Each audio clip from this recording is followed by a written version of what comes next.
Sexual reproduction মানে হচ্ছে যেখানে ফিউশন অফ গ্যামেট, গ্যামেট মিলিত হবে, তাই তো? ফিউশন অফ গ্যামেটস, যেখানে গ্যামেটস মিলিত হবে, দুটো আলাদা আলাদা বডিতে গ্যামেট তৈরি হবে, বা একটা বডিতেও গ্যামেট তৈরি হতে পারে, কিন্তু দু ধরনের গ্যামেট, একটা হচ্ছে শুক্রাণু, একটা হচ্ছে ডিম্বাণু। স্পার্ম আর ওভাম মিলিত হয়ে যে জননটা সম্পন্ন করবে সেটাকে আমরা বলবো হচ্ছে যৌন জনন।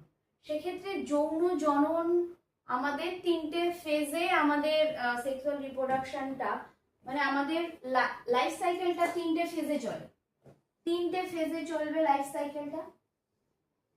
এক হচ্ছে juvenile phase, juvenile phase. Juvenile ফেজটা, জুভেনাইল এই কথাটা যাই হচ্ছে প্রাণীদের জন্য, জুভেনাইল স্টেজ, তোরা এখন জুভেনাইল স্টেজে আছিস বা এর তোর আগের বয়সটাতে জুভেনাইল স্টেজ, মানে বয়ঃসন্ধিকাল, মানে ইয়াং পিরিয়ডটা জুভেনাইল, ঠিক আছে? সেক্ষেত্রে ওই রকম একটা ইয়াং ফেজ আমাদের উদ্ভিদেরও থাকে, তাদের জন্য আমরা বলবো ভেজিটেটিভ ফেজ, ভেজিটেটিভ ফেজ। তারপরে সবারই রিপ্রোডাকশনের দরকার হয়, তার জন্য রিপ্রোডাকশন, এবং পরে হচ্ছে বার্ধক্য চলে আসে, তাই তো? এই তিনটে ফেজে আমরা ভাগ করব। কি কি? এক হচ্ছে আমাদের ম্যাচিওর ফেজ, যেটা প্রাণীদের ক্ষেত্রে আমরা দেখব, আর হচ্ছে সিনাইল ফেজ, এটা আমরা বার্ধক্য, বুড়ো হয়ে যাব, এক কথায় বুড়ো হয়ে যাওয়া। তাহলে আবারও বলি যে আমাদের লাইফ সাইকেলটাকে তিনটে ফেজে ভাগ করা যায় মেইনলি। জুভেনাইল, জুভেনাইল কথাটা অ্যানিমালদের ক্ষেত্রে যায়, ভেজিটেটিভ কথাটা উদ্ভিদদের জন্য যায়। সেক্ষেত্রে জুভেনাইল আর ভেজিটেটিভ একই অর্থ। জুভেনাইল মানে হচ্ছে ইয়াং স্টেজ, এরপরে আসবে বাচ্চা কাচ্চা জন্ম দেওয়ার স্টেজ, মানে হচ্ছে রিপ্রোডাকশন স্টেজ, তারপরে হচ্ছে আমি বুড়ো হয়ে যাব, এটাকে বলবো হচ্ছে সিনাইল ফেজ, বা যাকে আমরা বলবো হচ্ছে ম্যাচিউর ফেজ। তারপরে তো মৃত্যু। এই তিনটে স্টেজে ভাগ করা যায়, কিন্তু আমাদের মেন পার্ট আমরা যেটা ফোকাস করছি সেটা হচ্ছে কোনটা? রিপ্রোডাকশন ফেজের উপরে। যে রিপ্রোডাকশন ফেজটাতে, রিপ্রোডাকশন স্টেজটাতে কি কি সম্ভব বা কি কি ঘটে, কি কি ঘটনা ঘটে উদ্ভিদের ক্ষেত্রে হোক বা প্রাণীর ক্ষেত্রে হোক, সেটা নিয়েই এখানকার আলোচনা। এইবার আমি যাব হচ্ছে রিপ্রোডাকশনে, অনলি রিপ্রোডাকশনের উপরে আমরা ফোকাস করব আপাতত। রিপ্রোডাকশন তাহলে আমরা কত, আমরা তাহলে প্ল্যান্টসেরও পাবো, উদ্ভিদেরও পাবো, আমরা হচ্ছে পাবো হচ্ছে অ্যানিম্যালসে, তাই তো? অ্যানিম্যালও মানে রিপ্রোডাকশন ফেজ দুটো ফেজে আমরা ভাগ করে দেখব। এক হচ্ছে উদ্ভিদের রিপ্রোডাকশন ফেজগুলোতে কিভাবে কি কমপ্লিট করে, আর প্রাণীরা হলে তারা কিভাবে কমপ্লিট করে।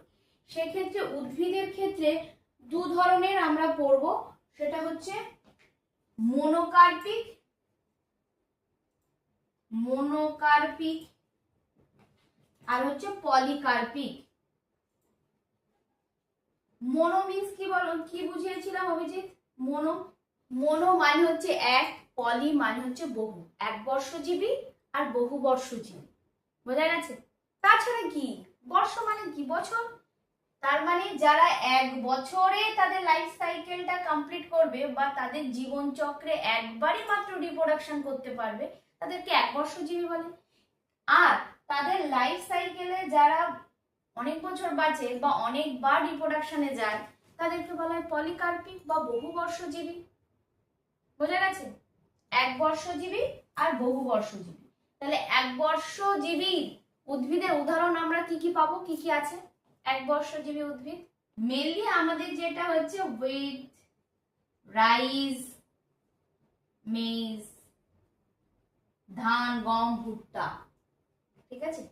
আর পলিকার্পিক দু ধরনের। পলিকার্পিকের মধ্যে একটা হচ্ছে পেরিনিয়াল আর একটা হচ্ছে সিজনাল, ঠিক আছে? আবারও বলছি, ব্যাপারটা বোঝো।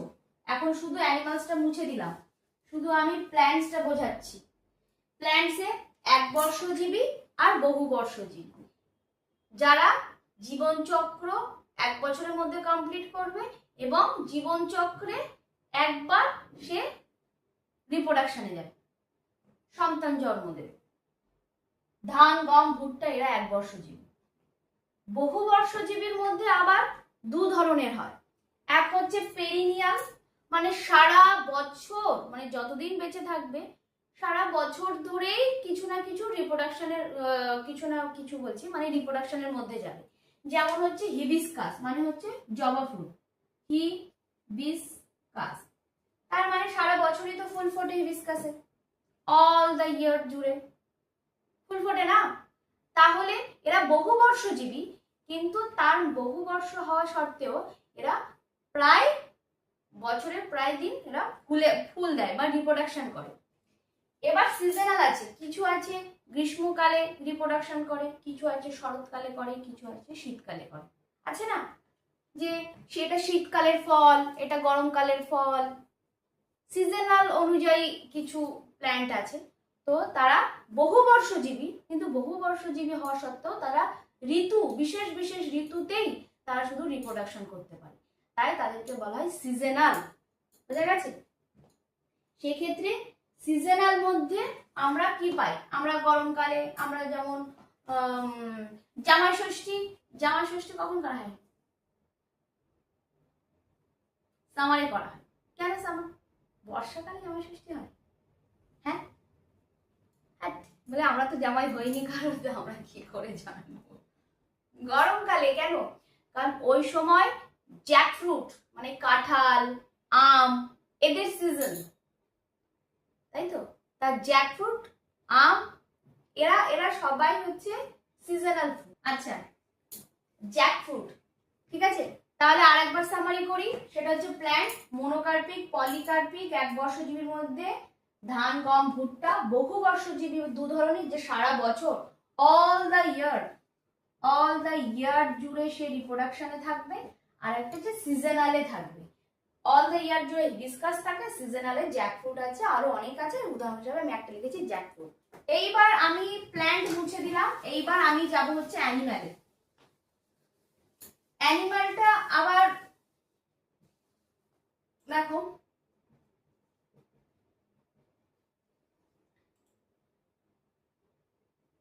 অ্যানিমালসের মধ্যে 2 ধরনের হবে, একটা হচ্ছে কন্টিনিউয়াস আর একটা হচ্ছে সিজনাল। ঠিক আছে, অ্যানিমালসের মধ্যে একটা হচ্ছে কন্টিনিউয়াস, মানে তার মানে যে কন্টিনিউয়াস ব্রিডিং করবে, কন্টিনিউয়াস তার একটা ডেট আছে যে ব্রিডিং করার। ঠিক আছে, যেমন আমি যাব হচ্ছে প্রাইমেটস, কন্টিনিউয়াস ব্রিডের মধ্যে প্রাইমেটস। ঠিক আছে, প্রাইমেটস আগে উদাহরণ দিই, প্রাইমেটস এর মধ্যে কারা পড়ে? সেটা হচ্ছে শিম্পাঞ্জি, ওরাংওটাং,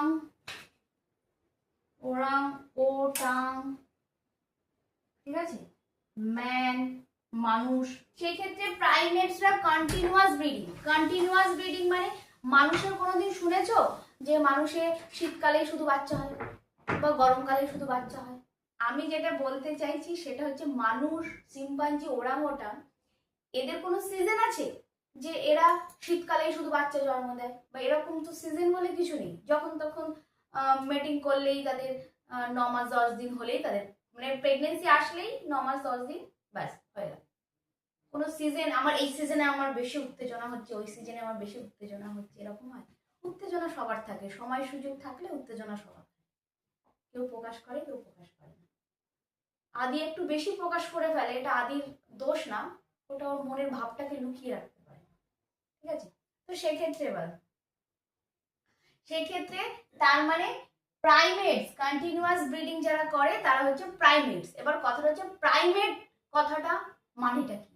প্রাইমেটস মানে হচ্ছে যাদের মেনস্ট্রুয়াল সাইকেল চলে, মেনস্ট্রুয়াল সাইকেল অর্থাৎ যাদের মেনস্ট্রুয়াল সাইকেলে ব্লিডিং আসবে, রক্তপাত হবে, তাদেরকে আমরা বলবো হচ্ছে প্রাইমেটস। কেমন? মানে প্রাইমেটস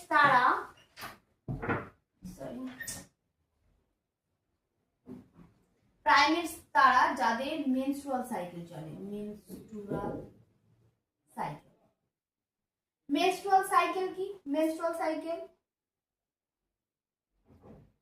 এই একটা সাইকেল, একটা সাইকেল, এই একটা, 1 2 3 4 5 12টা, 1 বছর 12 মাস। প্রতি মাস কারোর 28 দিনে এক একটা সাইকেল কমপ্লিট হয়, কারোর ক্ষেত্রে 30 দিনে কমপ্লিট হয়। আমি অত কিছু ক্ষেত্রে যাচ্ছি না।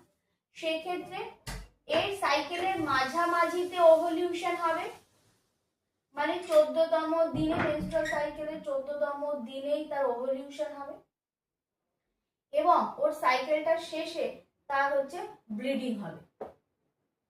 ঠিক আছে, সাইকেল শেষ ব্লিডিং, সাইকেল শেষ ব্লিডিং, এটা হচ্ছে মেনস্ট্রুয়াল সাইকেলের বৈশিষ্ট্য, যে তার 28 দিন, মানে মেয়েদের ক্ষেত্রে যেটা চলে রক্তস্রাব যাকে বলে, ঠিক আছে, সেক্ষেত্রে প্রতি মাসের শেষে একবার করে তাদের রক্তস্রাব হয়, যখন তারা প্রেগনেন্ট হয় না। প্রেগনেন্ট হলে কিন্তু এই রক্তস্রাবটা হবে না। কেন হবে না? কারণ হচ্ছে সেটা আবার পরের চ্যাপ্টারে বোঝানো আছে, কেন প্রেগনেন্ট যদি হয়ে যায় তাহলে এই ব্লিডিংটা আসবে না, সেটা আমি পরের চ্যাপ্টার যখন আসবে তখন বুঝিয়ে দেবো। এখন বোঝো যে একটা সাইকেল কমপ্লিট হবে এবং এর মাঝে 14তম দিন, মেনস্ট্রুয়াল সাইকেল যেদিন শুরু তার 14তম দিনে তার ওভলিউশন হবে। ওভলিউশন হবে মানে ডিম্বাণু বেরোবে, ডিম্বাণু, ওভিউলেশন মানে ডিম্বাণু নিঃসরণ হবে, ডিম্বাণু নিঃসরণ হবে। ঠিক আছে, ডিম্বাণু নিঃসরণ হবে। ডিম্বাণু নিঃসরণ হয়ে যদি শুক্রাণুর সাথে সেই ডিম্বাণুটা মিলিত হয় তাহলে ফার্টিলাইজড হয়ে গেল, জাইগোট গঠন হলো। জাইগোট গঠন হলেই সন্তান তৈরি হবে। আর যদি মিলিত না হয়, ওভলিউশনে সেই ডিম্বাণু যদি শুক্রাণুর সাথে মিলিত না হয়, তাহলে সেই সাইকেলটার শেষে ব্লিডিং শুরু হয়ে যাবে। তাহলে এরকম মেনস্ট্রুয়াল সাইকেল কাদের ক্ষেত্রে হবে? প্রাইমেটসদের ক্ষেত্রে, বা প্রাইমেটস তাদেরকেই বলবো যাদের মেনস্ট্রুয়াল সাইকেলে ব্লিডিং আসবে বা ব্লাড বেরোবে। এটাকে যেহেতু সারা বছর 12 মাসে 12টা সাইকেল কমপ্লিট হচ্ছে, তাহলে তো প্রতি 14, মানে মেনস্ট্রুয়াল সাইকেলের 14তম দিনেই সম্ভাবনা আছে যে সন্তান তৈরি করতে পারে, তাই না? তাই তো শরীর, মানে যাদের ওভলিউশন হলেই তো বাচ্চা হবে, ওভলিউশন হলেই তো চান্স আছে বাচ্চা হওয়ার। সে স্পার্মের সাথে মিলিত হলো আর না হলো সেটা পরের কথা, কিন্তু চান্স তো আছে বাচ্চা হওয়ার। সেই তাহলে এর কোনো সিজন আছে? তো সারা বছর ধরে ওভলিউশন করছে, তাই এটাকে বলা হয় কন্টিনিউয়াস ব্রিডিং। আমি বলতে পেরেছি অ্যানিমালস এর মধ্যে কন্টিনিউয়াস ব্রিডিং কাকে বলে? এর কোনো সিজন নেই, সারা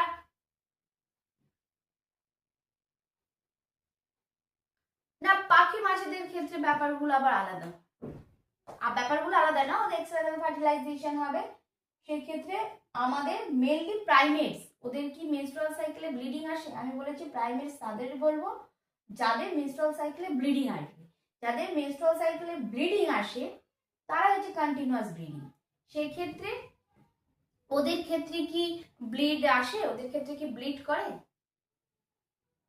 তাহলে ওরা কি করে? ওরা তখন পড়ে যাবে হচ্ছে সিজনাল, সিজনাল, সিজনাল। আমরা বলছি সিজনাল জিনিসটাও আমি বোঝাচ্ছি না। এবার সিজনালের মধ্যে যারা আছে তাদের মধ্যে আমরা দেখবো হচ্ছে ডগ, ক্যাট, ঠিক আছে, শিপ আছে। এদের মধ্যে এরা হচ্ছে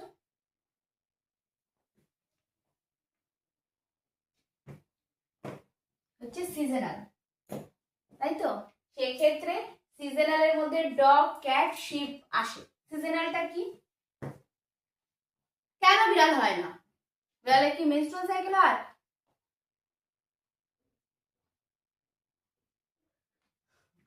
ওদের যখন তখন হয় না, ওদের সিজন আসে, ওদের সিজন আসে। সেই সিজন আমি বলছি, চলো, যখন তখন হয় না বললেই হবে না, ওরা সিজনাল। ক্ষেত্রে সিজনালটা কেমন হচ্ছে সেটা আগে দেখো। সিজনের ক্ষেত্রে ওদের ধরো বিশেষ, আমি জাস্ট সিজন গুলো লিখছি, ঠিক আছে, autumn, spring, winter and summer. সেক্ষেত্রে এই বিশেষ বিশেষ সিজনে ওদের বডিতে হিট, হিট প্রোডাকশন হয়, হিট প্রোডাকশন হয়, হিট। আমাদের যখন ওভলিউশন হয় আমাদেরও কিন্তু বডিতে, মেয়েদের বডিতে সেই সময় কিন্তু হালকা টেম্পারেচার আসে, ঠিক আছে, অনেকে এত কাজের মাঝখানে দৌড়াদৌড়ি ঝাপাঝাপি করে বলে সেটা ইগনোর করে দেয়। সেটা কিন্তু মেয়েদের যখন ওভলিউশন হয় তখন কিন্তু সেই সময়টা আমাদের মেয়েদের শরীরেও কিন্তু গরম হয়। ঠিক আছে, মনে হয় হালকা জ্বর এসছে এরকম মনে হয়, হিট প্রোডাকশন হয়, শরীর গরম হয়ে যায়। সেই সময় LH বলে একটা হরমোন এতটা ইনক্রিজ করে যায়, সেই ধাক্কাতে ওভলিউশনটা হয়ে যায়। সেক্ষেত্রে এরকম হিট প্রোডাকশনটা কিন্তু আমাদের যারা সিজনাল ব্রিড তাদের ক্ষেত্রেও হয়। অটাম মাসে বা স্প্রিং এ, উইন্টারে, সামারে এসে যখন হোক, সেক্ষেত্রে বিশেষ সময়ে তাদের হিট প্রোডাকশন হয়। সেক্ষেত্রে এই হিট প্রোডাকশন হলে তখনই ওভলিউশনটা হবে। ওভলিউশন হলে তখন আবার তারা জাইগোট গঠন করতে সক্ষম হবে, মানে স্পার্ম এবং ওভাম মিলিত হয়ে জাইগোট গঠন করবে। এবার কথাটা হচ্ছে আমাদের ক্ষেত্রে কি হয়েছে, আমাদের ক্ষেত্রে যদি ওভলিউশনে জাইগোট গঠন না হয়, ঠিক আছে, যদি ওভলিউশনে স্পার্মের সাথে মিলিত না হয় ওভামটা, তাহলে ব্লিড করে বেরিয়ে যায়, ব্লিডিং হয়ে যায়, তাই তো। কিন্তু যদি জাইগোট গঠন হয় তাহলে এই ব্লিডিং গুলো বা পরবর্তী সাইকেল গুলো স্টপ হয়ে যায়।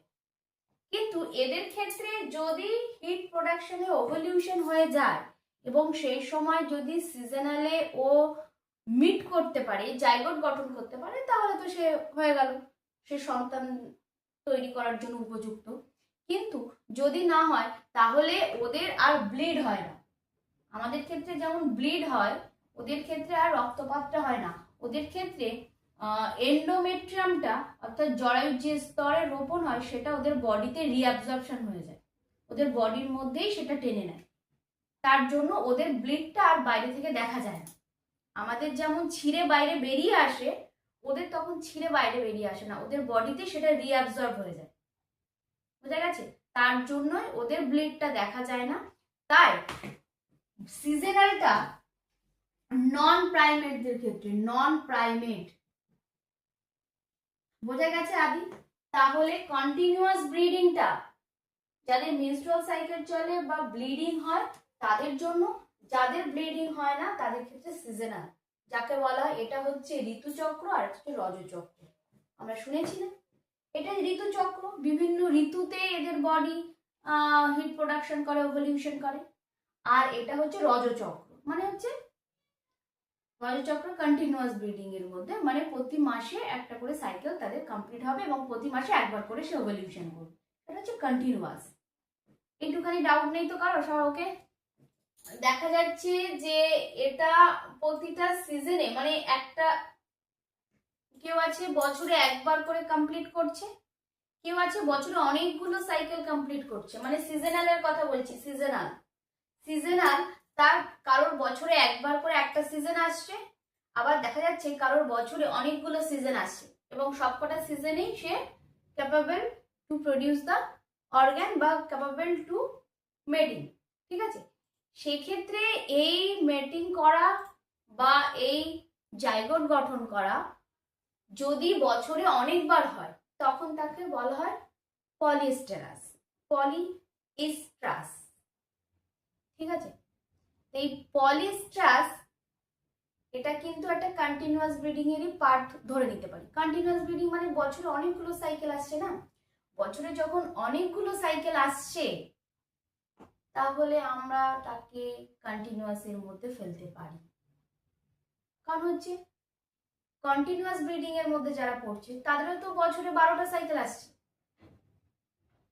আর পলিএস্টেরাস মানে যাদের বছরে অনেকগুলো সিজন আসছে তারাও তো একটা প্রায় কন্টিনিউয়াস একটা সিজনের মধ্যে আসছে, কিন্তু এদের যেমন বছরে 12টা সাইকেল হচ্ছে, তাদের ক্ষেত্রে হয়তো 4টে সাইকেল হচ্ছে, 5টা সাইকেল হচ্ছে, 6টা সাইকেল হচ্ছে, কিন্তু অনেকগুলো সাইকেল হচ্ছে বছরে।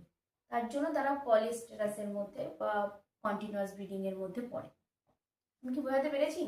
এটা লিখে দিই, কন্টিনিউয়াস ব্রিডিংটা কিন্তু পলিএস্টেরাসের মধ্যে পড়ে, পলিএস্টেরাস সাইকেল কন্টিনিউয়াস ব্রিডিং এর মধ্যে পড়ে। ও আর আরেকটা জিনিস, একটা এই সিজনাল ক্ষেত্রে যাদের ক্ষেত্রে ব্লিড করলো না এদেরকে আরেকটা নাম হচ্ছে,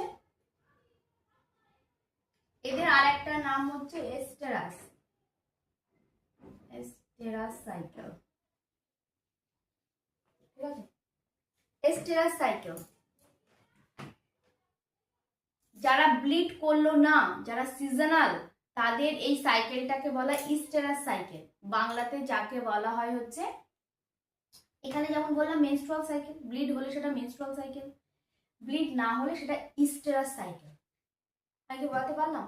আর একবার বলে দিই, কন্টিনিউয়াস সাইকেলে যেমন মেনস্ট্রুয়াল সাইকেল হলে মেনস্ট্রুয়াল সাইকেল মানে ফিচার্সটা দেখা যায়, আর যাদের ক্ষেত্রে নন প্রাইমেটস মানে যাদের ক্ষেত্রে ব্লিড করে না তাদেরকে বলা ইস্টেরাস সাইকেল।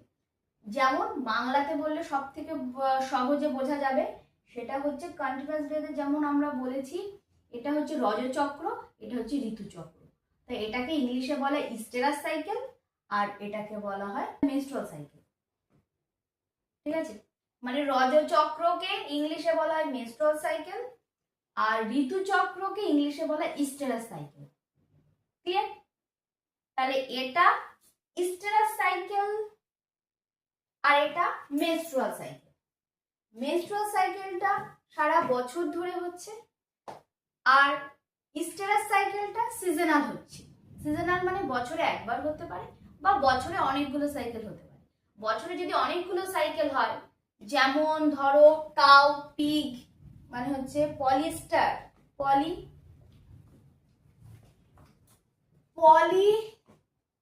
পলিস্টেরাস মানে হচ্ছে নন প্রাইমেটস এর মধ্যে, পলিস্টেরাস সাইকেলের মধ্যে পড়ে হচ্ছে কাউ, পিগ মানে হচ্ছে গরু এবং শূকর। এরা বছরে অনেকগুলো সিজন আসে, যারে তারা বাচ্চা জন্ম দিতে মানে সন্তান বা জাইগোট গঠন করতে হবে। ক্লিয়ার? আর যদি আমাকে বলো যে পলিস্টার তো বলে, তাহলে একটা মনোস্টেরাস বলেন, বছরে একবার হবে মনোস্টেরাস, তাই তো? কুকুর, হাতি হতে পারে, আর তাছাড়া আছে হচ্ছে বিয়ার, উলফ। ঠিক আছে, উলফ আর কুকুর একই? এবার কি কথা, উলফ আর কুকুর কি করে একই হবে? খেতশিয়াল আর কুকুর কি করে একই হবে? কি জানো? সেটা ইভলিউশনারি ডাউট, সেটা পরের কথা। তাই বলে তুমি এখন যদি আমাকে বলো যে আমার টেস্টিসটাও গোল আমার মাথাটাও গোল, তাই টেস্টিস আর মাথা তো একই বডিতেই লেগে আছে, তাহলে কি এটা সম্ভব? এটাও গোল ওটাও গোল, হ্যাঁ, এটা কি করে সম্ভব? তাহলে এটা বললে কি করে মেনে নেবে?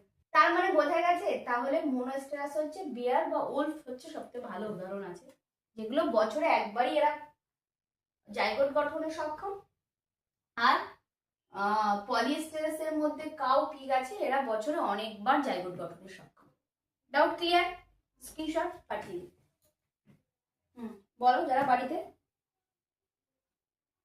না এখনই বলো।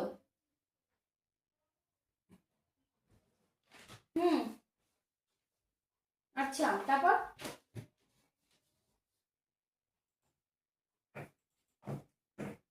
আটকে রেখে দেয় মানে ও যারা বাড়িতে গরু পোষে তারা গরুগুলো আটকে রেখে দেয়, তাহলে তারা কিভাবে জাইগোট গঠন করার জন্য স্পাম খুঁজে পায়, তাই তো?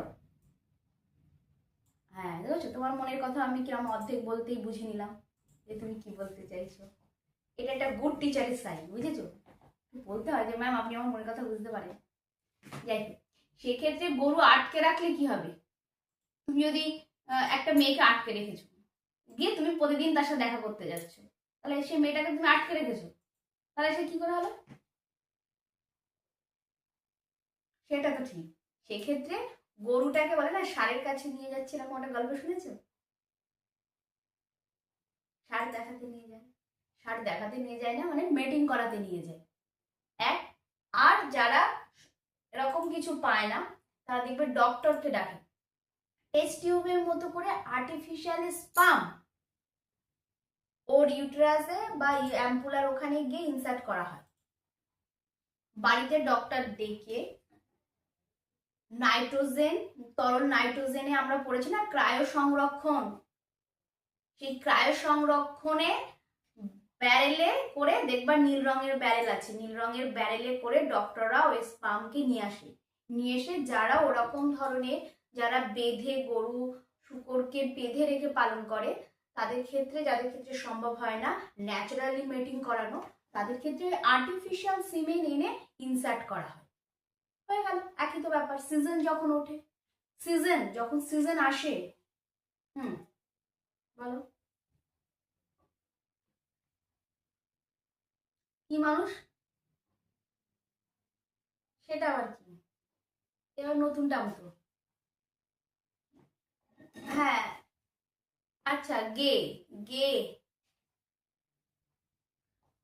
ওরা কি সেন্স করে আমি জানি না, এটা এক ধরনের অসুখ বলা যেতে পারে না কি, আমি এটা ঠিক আমি সঠিক জানি না, কিন্তু ওদের সাইকোলজিক্যাল, ওরা সেক্সুয়াল যে প্লেজারটা না, ওটা একদম সাইকোলজিক্যাল একটা ব্যাপার।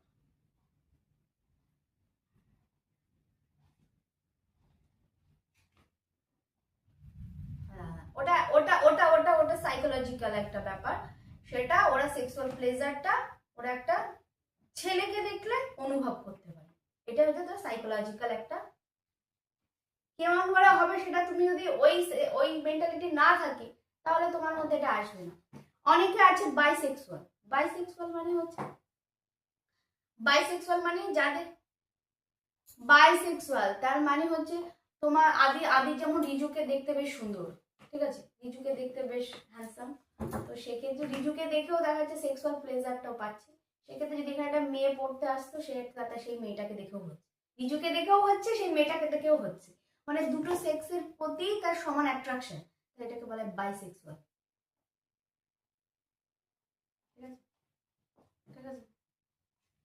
রিজুও হতে পারে, শুধু আদির না, উল্টো দিক থেকে রিজুরও হতে পারে, দেখা যাচ্ছে আদিকে দেখ,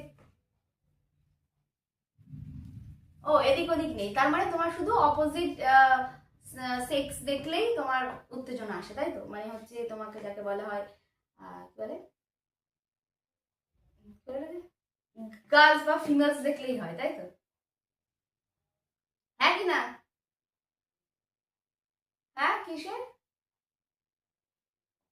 ট্রান্সজেন্ডার? ওটা ওটা ওটা জেনেটিক্যাল একটা, জেনেটিক্যাল ডিসঅর্ডার, ওটা ওটা আবার পড়বো, ওটা আবার আমরা পড়ে নেবো আমাদের যখন জেনেটিক ব্যাপার আসবে তখন, ওটা জিনগত, ওটা ওটা জেনেটিক একটা প্রবলেম, ঠিক আছে।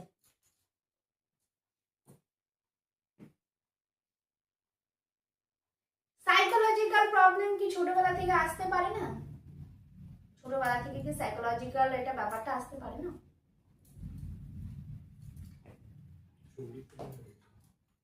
এক ছোটবেলা থেকে আসে, একদম অভ্যাসের জন্য থেকে বড় কথা না, দেখবা যারা 2তে বা 3তে পড়ে, একেবারে ছোট যখন সেই নিওনেটাল পিরিয়ড চলছে তখন না, যখন ওরা স্কুলে মানে জেন্ডার চিনতে শেখে, জেন্ডার যখন আইডেন্টিফাই করতে পারে তখন থেকে এই ডেভেলপমেন্টটা হয়, ঠিক আছে, ঠিক আছে, যখন থেকে ওরা জেন্ডার আইডেন্টিফাই করতে পারে যে এটা ছেলে এটা মেয়ে, তখন থেকে এই প্রবলেমগুলো আসে, ঠিক আছে, এক গেল। আচ্ছা, আমি এবার ইভেন্ট গুলো পড়াবো, সেক্সুয়াল ইভেন্ট। ইভেন্ট বলতে যে একটা যৌন জননের ক্ষেত্রে কতগুলো ঘটনা ঘটে, যৌন জননের ক্ষেত্রে কতগুলো ঘটনা ঘটে, এক হচ্ছে ফার্টিলাইজেশনের আগে, এক হচ্ছে ফার্টিলাইজেশনের পরে, ঠিক আছে, তাহলে আমি বলতে পারি pre fertilisation, fertilisation, post fertilisation. Pre মানে ফার্টিলাইজেশনের আগে, পোস্ট মানে হচ্ছে ফার্টিলাইজেশনের পরে, ঠিক আছে, ডাউট নেই তো, আমি লিখে দিই তাহলে ব্যাপারটা আরো ক্লিয়ার হয়। যে যা পারে করুক, তুমি এদিকে ইভেন্টস, ইভেন্টস, ইভেন্টস কি, ইভেন্টস, ইভেন্টস হচ্ছে প্রি প্রি ফার্টিলাইজেশন, প্রির পরে তো ফার্টিলাইজেশন হবে। আচ্ছা, ফার্টিলাইজেশন কাকে বলে রিজু?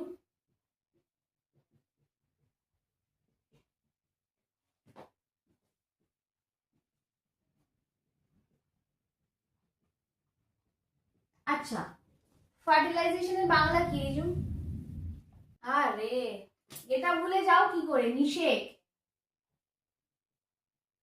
তাহলে পূর্বে, পূর্বে নিষেক, নিষেক পূর্বে কি ঘটে, নিষেকের সময় কি ঘটে, আর নিষেক পরবর্তী কি ঘটে, পরবর্তী কি ঘটে, ঠিক আছে, তাহলে কি বললাম, কি কি ডাউট আছে? সেক্সুয়াল রিপ্রোডাকশনের ইভেন্টস, বাংলাতে কি, যৌন জনন সম্পন্ন করতে গেলে তার কি কি ঘটনার মধ্যে দিয়ে যেতে হবে, কি কি ঘটনার মধ্যে দিয়ে যেতে হবে? এক হচ্ছে নিষেক তো করতেই হবে, নিষেক মানে যেখানে শুক্রাণু আর ডিম্বাণু মিলিত হবে, শুক্রাণু আর ডিম্বাণু মিলিত হবে, সেটাকে আমরা বলবো নিষেক। তা শুক্রাণু আর ডিম্বাণু মিলিত হতে গেলে আগে শুক্রাণু আর ডিম্বাণুকে তৈরি হতে হবে, তাই তো? তাহলে সেটা প্রি ফার্টিলাইজেশন বা নিষেক পূর্বের ঘটনা। এবার যদি নিষেক হলো তাহলে কি হবে? তাহলে জাইগোট গঠন হবে এবং সেটা ভ্রূণে পরিণত হবে, ভ্রূণ থেকে সন্তান হবে এবং বাইরে বেরিয়ে আসবে। তার মানে এখান থেকে এমব্রায়ো গঠন হবে, এমব্রায়ো বা ভ্রূণ। তাহলে ভ্রূণ হওয়াটা পোস্ট ফার্টিলাইজেশন, মানে নিষেকের পরবর্তী, নিষেকের পরবর্তী ঘটনা ভ্রূণ তৈরি হবে, নিষেকের আগে তাকে শুক্রাণু এবং ডিম্বাণু তৈরি করতে হবে। ঠিক আছে, মানে ঘটনার পর ঘটনা, আগে শুক্রাণু ডিম্বাণু তৈরি হলো, তারপরে সেগুলো মিলিত হলো, মিলিত হলো তো ভ্রূণ হলো। এই হচ্ছে আমার সেক্সুয়াল রিপ্রোডাকশন ইভেন্টস। সেক্ষেত্রে শুক্রাণু এবং ডিম্বাণু তৈরি হওয়ার পদ্ধতিকে বলা হয় গ্যামেটোজেনেসিস, গ্যামেটোজেনেসিস। ঠিক আছে, গ্যামেটোজেনেসিস। গ্যামেট, শুক্রাণু আর ডিম্বাণুকে কি বলে? গ্যামেটস বলে না, শুক্রাণু আর ডিম্বাণুকে গ্যামেটস বলে। তাহলে শুক্রাণু এবং ডিম্বাণু যদি গ্যামেট হয় তাহলে গ্যামেট তৈরির যে পদ্ধতি তাকে আমরা বলবো গ্যামেটোজেনেসিস, গ্যামেটোজেনেসিস। ঠিক আছে, গ্যামেটোজেনেসিস, গ্যামেট দু ধরনের হয়, গ্যামেট দু ধরনের হয়। কি কি হয়? এক হচ্ছে আইসোগ্যামেট, হ্যাঁ শুক্রাণু এবং ডিম্বাণু তো আছেই, শুক্রাণু আর ডিম্বাণু দু ধরনের হয়, এক হচ্ছে আইসোগ্যামেট আর এক হচ্ছে হেটারোগ্যামেট। আইসো মানে কি? আইসোটোপ, আইসোবার, এগুলো আমরা কেমিস্ট্রিতে পড়েছি। আইসো কথার অর্থ কি? আইসো কথার অর্থ হচ্ছে সমান। আইসো, আইসোবার, আইসোবার, আইসোবার, আইসো, এগুলো যাদের প্রোটন সংখ্যা সমান ছিল, যাদের নিউট্রন সংখ্যা সমান ছিল, এগুলোতে পড়েছি। এখানেও আইসো মানে সমান, তাহলে আইসো গ্যামেট, আইসো কথার অর্থ যদি সমান হয় তাহলে গ্যামেট, যাদের গ্যামেট গুলো সমান, সমান বলতে শুক্রাণু যে আকৃতি ডিম্বাণুও সেই আকৃতি, মানে সাইজ, আকার, আকৃতি সমান, আলাদা করা যায় না, তাদেরকে বলে আইসোগ্যামেটস। যাদের হেটারো মানে হচ্ছে আলাদা, হেটারো মানে আলাদা, যাদের ডিম্বাণুটা বড় শুক্রাণুটা ছোট তাদেরকে বলা হয় হেটারোগ্যামেট। তাহলে গ্যামেটোজেনেসিসে গ্যামেট দু ধরনের হতে পারে, আইসোগ্যামেট যেখানে শুক্রাণু এবং ডিম্বাণু একই আকার, গ্যামেট আকার সমান। ঠিক আছে, আর হেটারোগ্যামেট যেখানে গ্যামেটের আকার আলাদা, সেক্ষেত্রে আইসোগ্যামেটস এর উদাহরণ হচ্ছে ক্লাডোফোর, ক্লাডোফোর, ক্লাডোফোর। আর হেটারোগ্যামেটস এর উদাহরণে তো আমরা আছি, আমরা নিজেরা হেটারোগ্যামেটস, আমাদের ওভামটা অর্থাৎ ডিম্বাণুটা অনেক বড়, শুক্রাণুগুলো অনেক ছোট হয়। ডিম্বাণু প্রতি মাসে একটা রিলিজ হয়, শুক্রাণুর কয়েক লক্ষ রিলিজ হয় প্রতিবার। বুঝা গেছে? সেক্ষেত্রে আমরা নিজেরাই একটা হেটারোগ্যামেটস এর উদাহরণ, কিন্তু আইসোগ্যামেটস এর উদাহরণ যেখানে শুক্রাণু এবং ডিম্বাণুকে তুমি আলাদা করতে পারবে না, দুটোই আকার আকৃতি সমান, সেটা হচ্ছে ক্লাডোফোরে। ক্লিয়ার? সেটা হচ্ছে তাহলে আমার প্রি ফার্টিলাইজেশনে গ্যামেটোজেনেসিস গেল। এবার হচ্ছে আমার গ্যামেটস পাবে। শুধু আমরা হেটারোগ্যামেটসে হিউম্যান না, আমরা ফিউকাস, ফিউকাসে আমরা হেটারোগ্যামেটস, ফিউকাসেও দেখবো যে আমাদের ওভামটা বড়, শুক্রাণুটা মানে স্পার্মগুলো ছোট ছোট। ঠিক আছে, এই উদাহরণগুলো হলো। এইবার আমরা যাবো হচ্ছে ফার্টিলাইজেশন। ফার্টিলাইজেশন হওয়ার আগে প্রি ফার্টিলাইজেশনে আমার গ্যামেট তৈরি হলো, যাকে আমরা বললাম গ্যামেটোজেনেসিস। গ্যামেট দু ধরনের, আইসোগ্যামেট, হেটেরোগ্যামেট। যাদের গ্যামেট গুলো সমান তাদের আইসোগ্যামেট বলবো, উদাহরণ হিসাবে হচ্ছে ক্লাডোফোর। আর যাদের হেটেরোগ্যামেটস মানে গ্যামেটস আলাদা, শুক্রাণু ডিম্বাণুর আকার আকৃতি সাইজ গুলো আলাদা, তারা যেমন হিউম্যান, ফিউকাস, এরা আমরা নিজেরাই একটা হেটেরোগ্যামেটস এর উদাহরণ। Concept clear? এবার আমার গ্যামেট যখন তৈরি হয়ে গেল, এবার আমি ওটাকে নিষেধ করাবো, মিলন করাবো। তো মিলিত যখন হবে তখন তাকে আমরা বলবো ফার্টিলাইজেশন। ফার্টিলাইজেশন দু ধরনের, কি কি? এক হচ্ছে ইন্টারনাল ফার্টিলাইজেশন, আর হচ্ছে এক্সটার্নাল ফার্টিলাইজেশন। ইন্টারনাল কতটা শুনেই বোঝা যাচ্ছে অভ্যন্তরীণ হবে, মানে আমার ফার্টিলাইজেশন গুলো ভেতরে হবে, বাইরে থেকে সে ফার্টিলাইজেশন দেখা যাবে।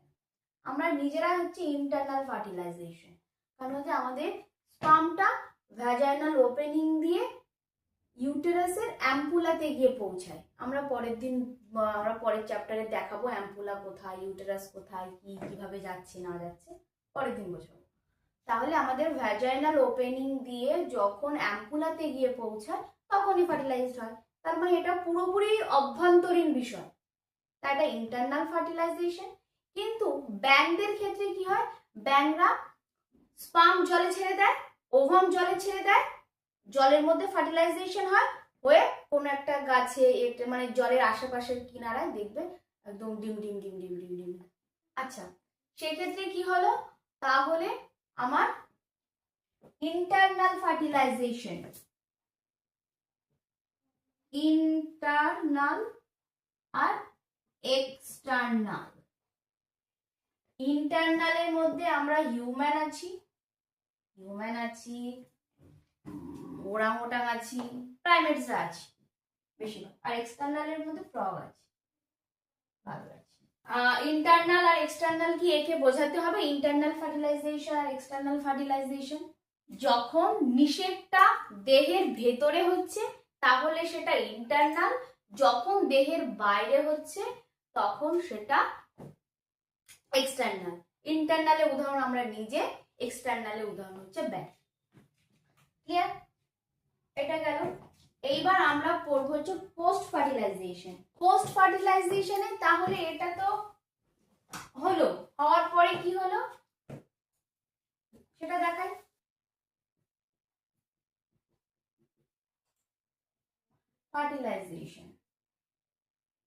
ফার্টিলাইজেশনে এবার আমরা কি করব, এবার হচ্ছে ফার্টিলাইজড হলো, তার মানে ওভাম আর শুক্রাণু গেল, গিয়ে প্রথমে জাইগোট গঠন করবে। ঠিক আছে, প্রথমে হচ্ছে জাইগোট, তারপরে হচ্ছে এমব্রায়ো। ঠিক আছে, জাইগোট আর এমব্রায়ো। তাহলে জাইগোট এবং এমব্রায়ো গঠন কিন্তু এটা একটা পোস্ট ফার্টিলাইজেশন, মানে নিষেকের পরবর্তী ঘটনা। সেক্ষেত্রে জাইগোট গঠনকে বলা হয় এমব্রায়োজেনেসিস। আর জাইগোট কি? জাইগোট হচ্ছে লিঙ্ক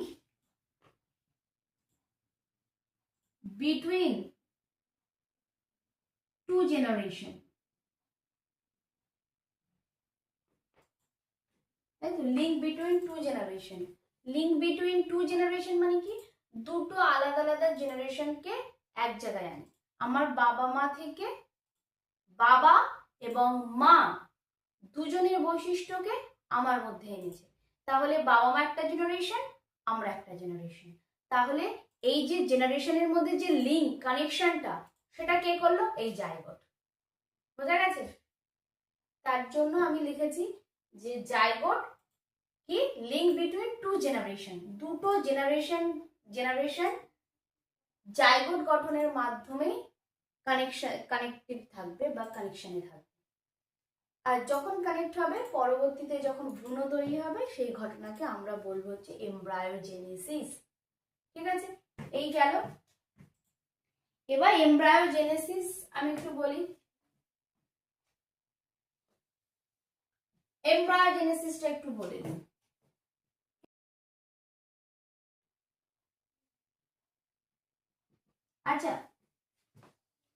আচ্ছা, এমব্রায়োজেনেসিসটা একটু বুঝিয়ে দিই। এমব্রায়োজেনেসিস হচ্ছে মানে ভ্রূণ গঠন। ভ্রূণ গঠন, ভ্রূণ গঠন হতে গেলে তাকে দুটো জিনিসে তো মাথায় রাখতেই হবে, সেটা হচ্ছে সেল ডিভিশন, মানে হচ্ছে কোষ বিভাজন করতে হবে, কোষ বিভাজন করেই সে বড় হবে, ঠিক আছে, কোষ বিভাজিত হয়েই সে বড় হবে। আর একটা হচ্ছে সেল ডিফারেন্সিয়েশন। সেল ডিফারেন্সিয়েশন মানে হচ্ছে কোষ বিভেদন। বিভেদন। কোষ এমব্রায়ো মানে ভ্রূণ গঠন হতে গেলে, মানে একটা সিঙ্গেল সেল জাইগোট থেকে একটা বড় ঋজু হতে গেলে, অভিজিৎ হতে গেলে, আদিত্য হতে গেলে তাকে দুটো জিনিস মেনটেন করতে হবে। এক হচ্ছে কোষগুলোকে পরপর বিভাজন হয়ে যেতেই হবে, মানে বিভাজিত হতেই থাকবে। আর একটা সেই আমি বুঝিয়েছিলাম মনে আছে, মরুলা স্টেজ, মরুলা থেকে ব্লাস্টুলা, ব্লাস্টুলা থেকে গ্লাস্টুলা, এই গ্লাস্টুলা দশা এসে কোষ নিজেদের মধ্যে ভাগ করে নেয় যে কে কোন অর্গান তৈরি করবে। মাইটোসিস বলো, মিয়োসিস বলো, এইগুলো কোষ বিভাজন। কিন্তু কোষ বিভেদন মানে যেখানে কোষ নিজেদের মধ্যে ঠিক করে নেয় কে কোন অর্গান তৈরি করবে। কেউ বলছে আমি মাথা তৈরি করব, কেউ বলছে আমি হৃৎপিণ্ড তৈরি করব, কেউ বলছে কিডনি করব। এরকম কোষ যখন নিজেদের মধ্যে ঠিক করে নেয় যে কে কোন অর্গান তৈরি করবে, সেই ঘটনাকে আমরা বলবো সেল ডিফারেন্সিয়েশন বা কোষ বিভেদন। তা কোষ বিভেদন হয় সেল ডিভিশনের মাধ্যমে, মানে কোষ বিভাজন হতে হতে তারপরে ওই পর্যায়ে এসে পৌঁছায়, এবং সেই পর্যায়ে পৌঁছানোর পরে একটা বড় ঋজু তৈরি হয়, একটা বড় আদিত্য তৈরি হয়, অভিজিৎ তৈরি হয়, সৌরিক তৈরি হয়, যাই বলো না কেন সবাই তৈরি হয়। সেক্ষেত্রে এমব্রায়োজেনেসিস অর্থাৎ ভ্রূণ গঠন হতে গেলে তাকে সেল ডিভিশন এবং সেল ডিফারেন্সিয়েশনের মধ্যে দিয়ে যেতে হবে। এই হয়ে গেল। আরো আছে ভিভিপোরাস, আরো একটা যেটা থেকে 2 নম্বর short question MCQ main question গুলো আসে, সেটা হচ্ছে ভিভিপোরাস, ওভিপোরাস এবং ওভিভিভিপোরাস। সেটা আমি নেক্সট দিন ক্লাসে করাবো। এই নেক্সট দিন ক্লাসে এইটুখানি করালে আমার এই চ্যাপ্টারটা শেষ। চ্যাপ্টারটা শেষ হয়ে গেলে আমি নেক্সট দিন আবার একটা নতুন চ্যাপ্টার ধরবো।